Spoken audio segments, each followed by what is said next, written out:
Good morning.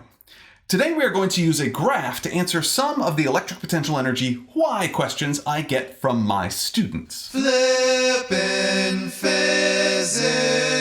For example, Why is the electric potential energy of a two-point charge system when both charges are infinitely far from one another equal to 0? Why is it that the electric potential energy of two unlike charges is always negative? Why does the electric potential energy of a two-point charge system with opposite signs decrease as they get closer to one another? Yep. Okay. To answer these questions, I need you to first understand that there is no universal why answer. For example, there is no logical reason why we have decided an electron has a negative charge. There's nothing especially negative about the charge on an electron or positive about the charge on a proton. For that matter, there is nothing positive or negative about charge. We could call the charges blue and red, north and south. Up and down? Strange and charmed? Circus and pollywog? Honestly, it is just what we named them. However, it does make the math easier. The truth is, we as a scientific community decided to define these concepts this way, or more specifically when it comes to charge, in the 18th century, scientists knew that when you rub certain materials with fur, like glass or amber, they could attract objects with very little mass. This is what we now call static electricity. Benjamin Franklin decided to label the charge on rubbed glass as positive and the charge on rubbed amber, which we now know gains electrons, as negative. So yeah, the why for why are electrons negative is because that is what Benjamin Franklin decided roughly 250 years ago, and the scientific community decided to keep using that convention. Because the only way we can continue to communicate about science and confirm or refute one another's results is to continue to speak the same language with the same definitions. So the real why is because that is the way the scientific community agreed to define it. Cool. That is really unsatisfying. Yeah. Yep, I understand. Okay, so to answer each of your questions, let's start by looking at the equation for the electric potential energy of a two-point charge system. It equals the Coulomb constant K times charge 1, q₁, times charge 2, q₂, all divided by the distance between the two-point charges r1, 2, where the Coulomb constant equals 8.988 times 10 to the 9 newtons times meters squared divided by Coulomb squared. Okay, now I want to look at the general shape of the graph of this equation. Bobby, if we are graphing electric potential energy as a function of the distance between the two-point charges, which of the letters in that equation represent variables and which of the letters represent constants? The Coulomb constant is clearly a constant. Charge 1 is a constant and charge 2 is a constant.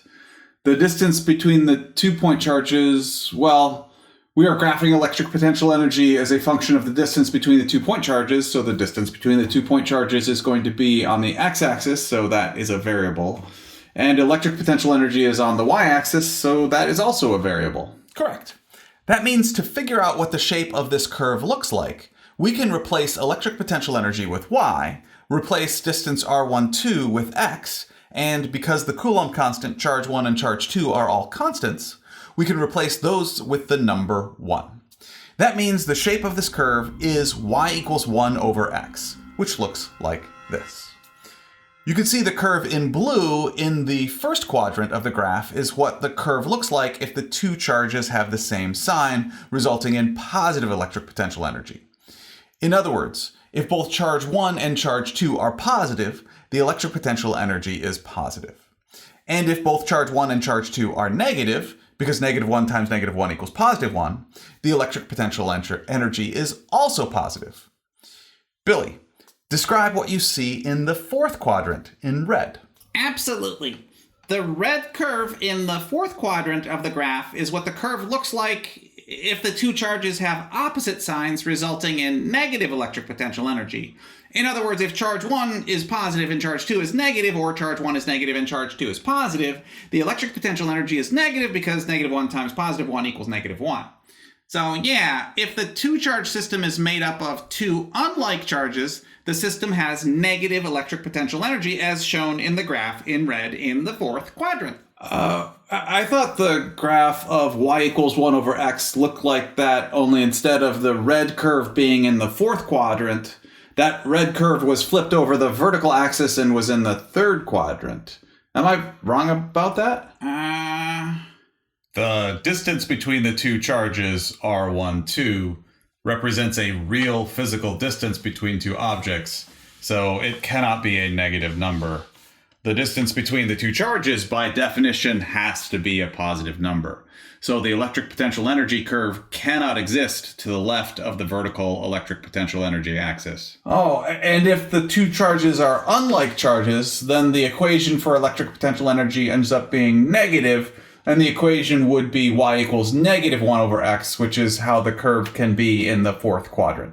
Yeah. Yeah. Okay. Let's discuss charges with opposite signs, which is what we see in the fourth quadrant in red. If one positive charge and one negative charge, which start a certain distance from each other, are released from rest, they will experience a force of attraction and will accelerate towards each other.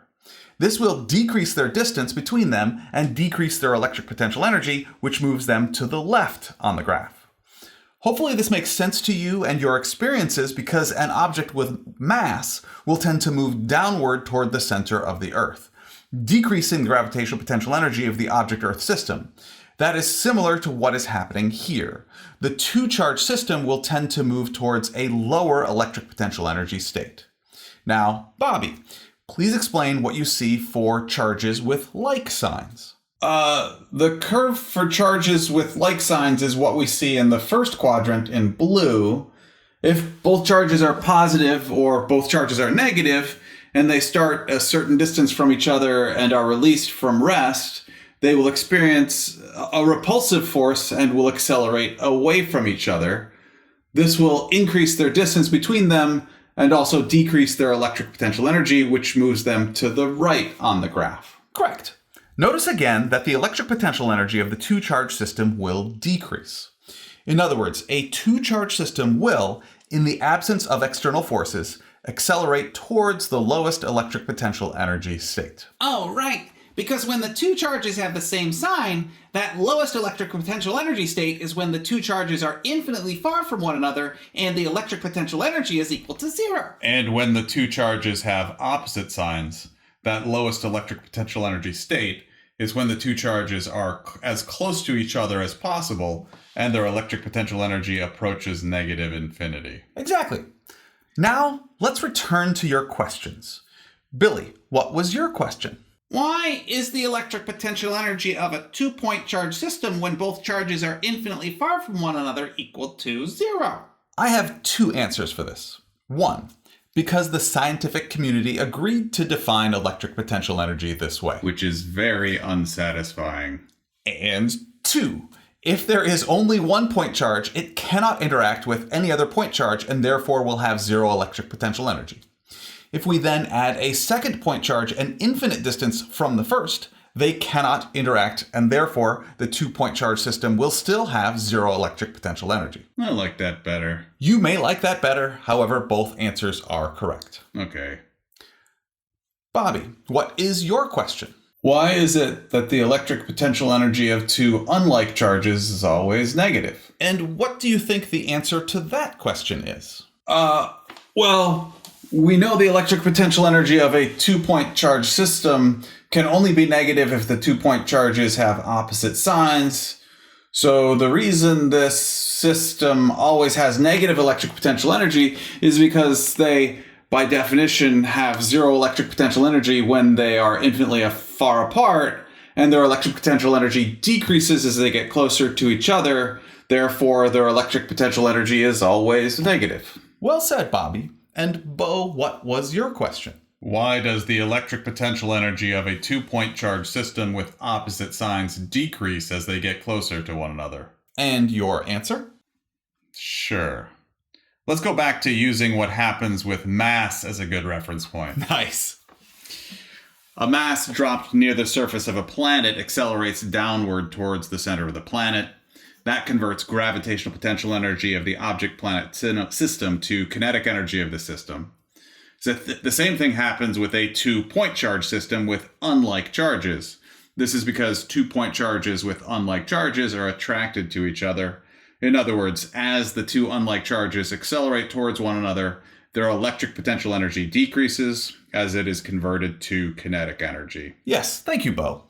And now let's look more at these graphs and answer questions nobody asked. Wonderful. Oh. Of course. When we look at the graph in the fourth quadrant with the curve in red, as we go up the vertical axis, the electric potential energy increases.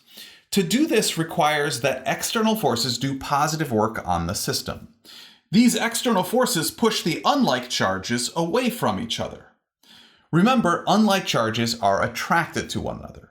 Again, going up the vertical axis represents external forces doing positive work on the system, adding electric potential energy to the system, and moving the unlike charges apart.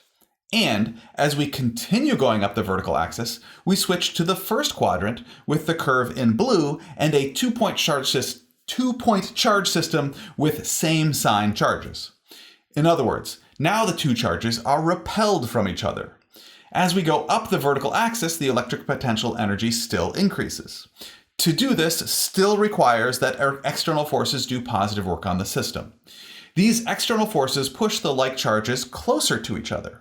Again, going up the vertical axis represents external forces doing positive work on the system, adding electric potential energy to the system, and moving the like charges closer to each other.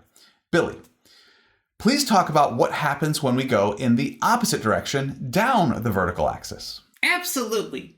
As we go down the vertical axis in the first quadrant with the curve in blue, our 2-point charge system with same sign charges decreases in electric potential energy.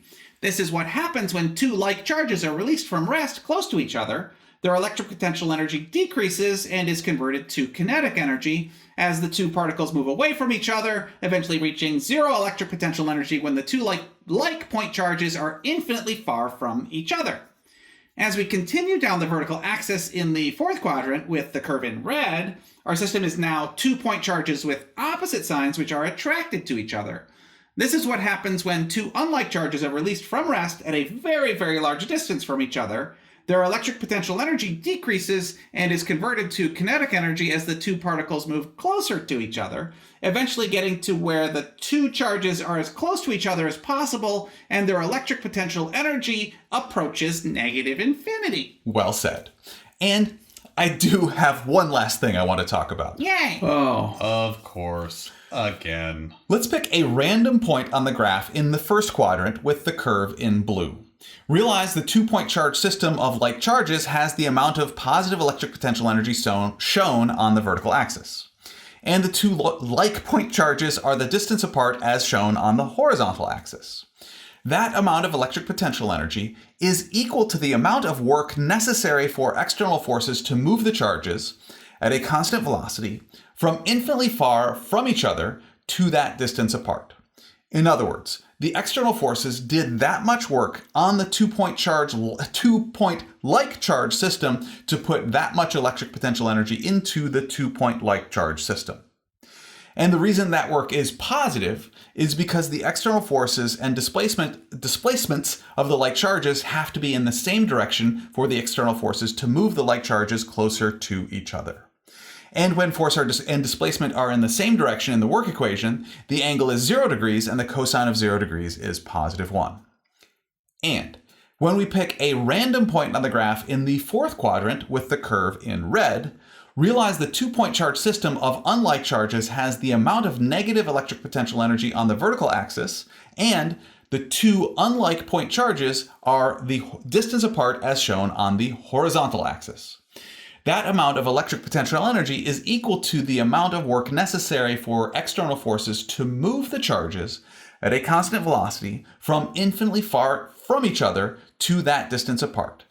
In other words, the external forces did that much work on the 2-point unlike charge system to remove that much electric potential energy from the 2-point unlike charge system. And the reason that work is negative is because the external forces and displacements of the unlike charges have to be in opposite directions for the external forces to move unlike charges closer to each other.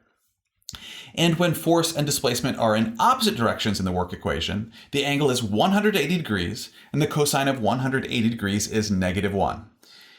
In other words, the amount of electric potential energy any two-point charge system has is equal to the amount of work it would have taken for external forces to move the two charges at a constant velocity from infinitely far apart to their current distance apart. Wow. Oh. Of course, again, squared. Thank you very much for learning with me today. I enjoyed learning with you.